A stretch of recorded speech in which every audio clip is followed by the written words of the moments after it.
The idea is that we will start the robot. Okay, so I'll actually show you.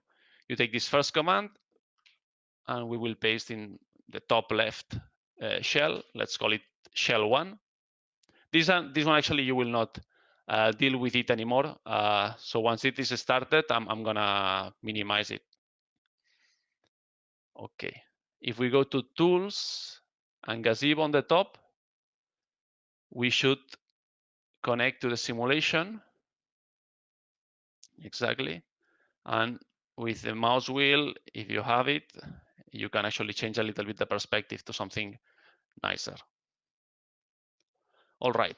So now if we try to detect the objects, it's not going to work very well because the robot is facing parallel from the table. So it's going to be, well, it's going to be too easy because it will not see the table. And after it's done with the homing, we may not even see the objects. So we've got to work around that. Next, on another shell, we have these two commands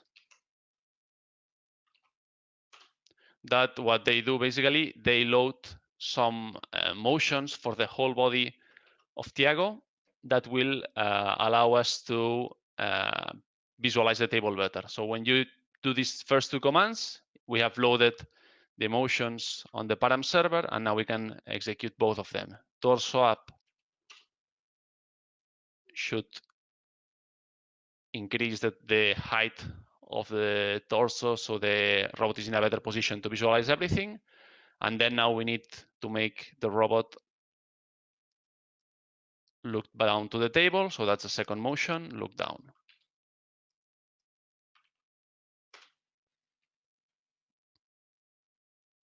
All right.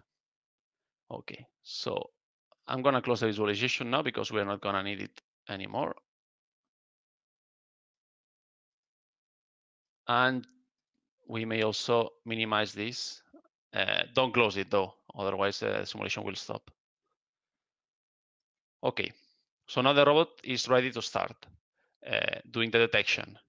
So let's go. The first thing that we will do is we will run the code as it is for table segmentation.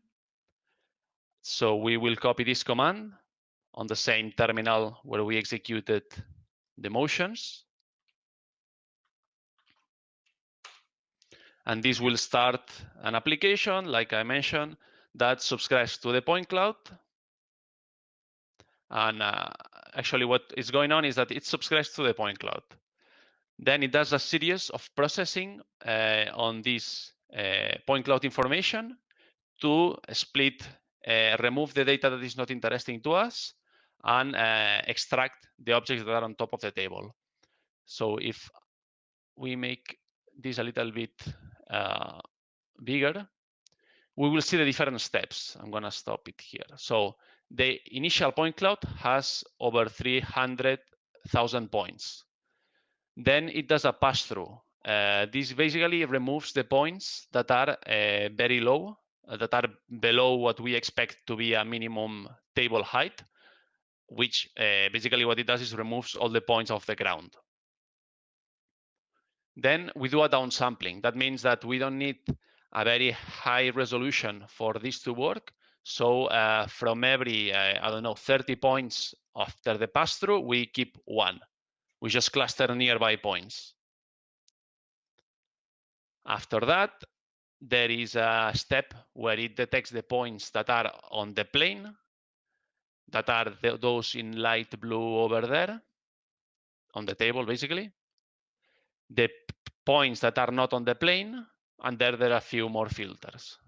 So this is running, and this is running probably around 20 to 30 times per second.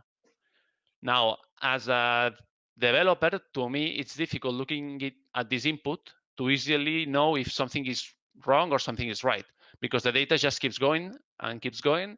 And if I want to extract any kind of metrics or see if sometimes my pass-through is not working properly, I would have to be scrolling through huge amounts of data. It's not practical.